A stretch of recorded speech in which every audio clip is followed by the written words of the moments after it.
So what's up guys, आज हम बात करने वाले हैं बहुत ज़्यादा इंपॉर्टेंट, इंटरेस्टिंग और कुछ अनएक्सपेक्टेड न्यूज़ के बारे में। इस वीडियो में हम चंद्रयान 2 के बारे में भी बात करने वाले हैं। भाई आप सोचेंगे कि हम उस मिशन के बारे में वापस क्यों बात करने वाले हैं, तो ये आपको वीडियो के अंत तक पता चल जाएगा। मेरा नाम है सत्यम एंड आप देख रहे हैं एस्ट्रो ड्रीमर्स।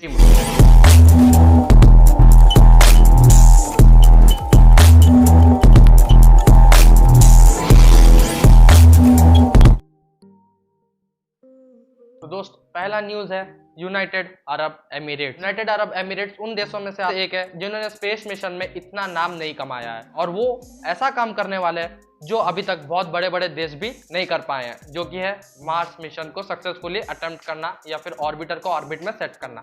तो उन्होंने ये मिशन को अपने हाथ में लिया है और जापान से लॉन्च करवाया है, और इस मिशन में उन्होंने हेल्प ली है अमेरिका की, और ये मिशन लॉन्च हो चुका है और अगले साल फरवरी तक ये मार्स के ऑर्बिट तक पहुंच जाएगा। और उस समय ही यूनाइटेड अरब एमिरेट्स का 50th एनिवर्सरी होगा। तो 50th एनिवर्सरी को सेलिब्रेट करने का बहुत ही सही चीज़ ढूंढा है उस कंट्री ने। अभी दोस्तों, नासा जिससे एक्सपेक्ट भी किया गया था कि वो बहुत कुछ आगे करे और बहुत ज़्यादा ही इनोवेटिव काम करे, और उन्होंने कर दिया। वो मार्स मिशन के लिए अपना स्पेसक्राफ्ट को भेज चुके हैं, जिसमें एक रोवर है और एक हेलीकॉप्टर है। तो ये मिशन 30 जुलाई को लॉन्च हुआ था। लॉन्च होने के कुछ ही समय बाद ये सेफ मोड में चला गया। सेफ मोड असल में एक मोड होता है जो नॉर्मली हर स्पेस मिशन में रखा जाता है, ताकि कभी भी अगर कनेक्शन टूटे तो वो जो भी स्पेसशिप या जो भी कंप्यूटर उसमें सेट है वो अपने आप को सुरक्षित रखे।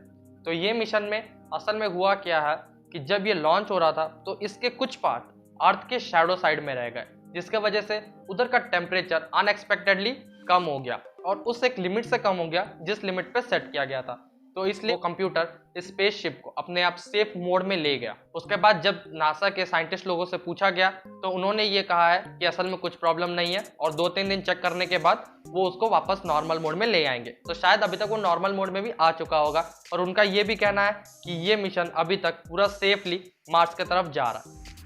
इसी से रिलेटेड और एक न्यूज़ है इनजेन्युइटी के ऊपर। ये एक हेलीकॉप्टर है जो मार्स तक भेजा गया। ये पहली बार होगा कि कोई दूसरे प्लेनेट में हमने एक हेलीकॉप्टर भेजा है, और ये हेलीकॉप्टर को पहली बार लिफ्ट ऑफ होने के बाद चार्ज किया गया, वो भी पूरे 35% तक। और ये उसके खुद के स्पेसशिप के पावर से ही चार्ज किया गया।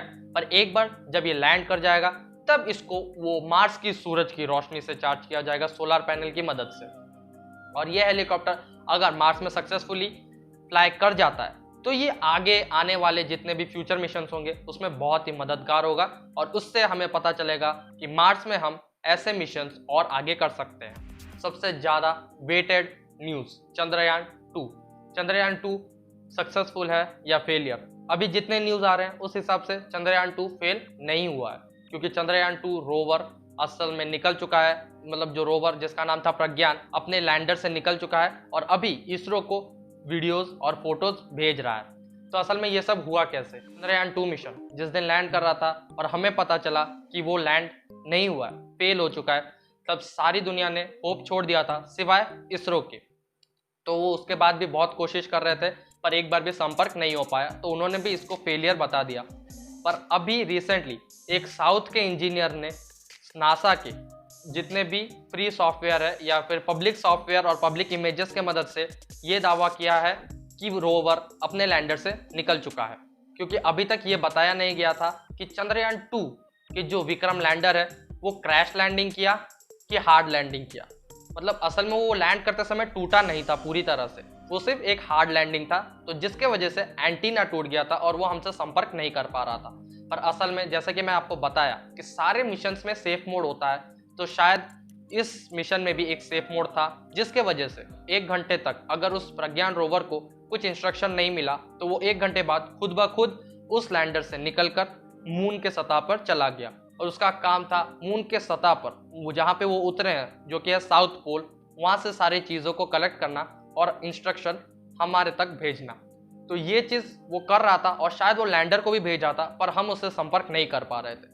पर जैसे ही साउथ के उस इंजीनियर ने बताया, तब इसरो ने अपने फ्रीक्वेंसी चेंज कर करके चेक किया, तब उन्हें ये सब इंफॉर्मेशंस मिले और अभी वीडियोस भी मिल रहे हैं। तो असल में ये संपर्क किया कैसे? तो जैसे कि हमारे फ़ोन में भी अभी एंटीना नहीं लगते तब भी हम सिग्नल ट्रांसमिट करते हैं, उसी तरह जो भी ऑर्बिटर है उसने उसी तरह उससे संपर्क किया और सारे इंफॉर्मेशन अभी हमारे तक पहुंच रहे हैं। तब यहाँ बात आती है कि क्या सच्ची में इसरो को ये चीज़ पता नहीं चल रहा था? ये इसरो का ऑर्बिटर अभी तक नहीं ढूंढ पाया था, भले ही इसरो का एक बहुत ही ज़्यादा हाई रेजोल्यूशन सैटेलाइट मून में है, जिससे वो मून के बहुत ही ज़्यादा डिटेल्ड फोटोज कैप्चर कर सकता है। पर प्रॉब्लम ये था कि वो चीज़ साउथ पोल में लैंड किया था, मून के ऐसे पार्ट में लैंड किया था जहाँ पे बहुत ही कम समय रोशनी गिरती है।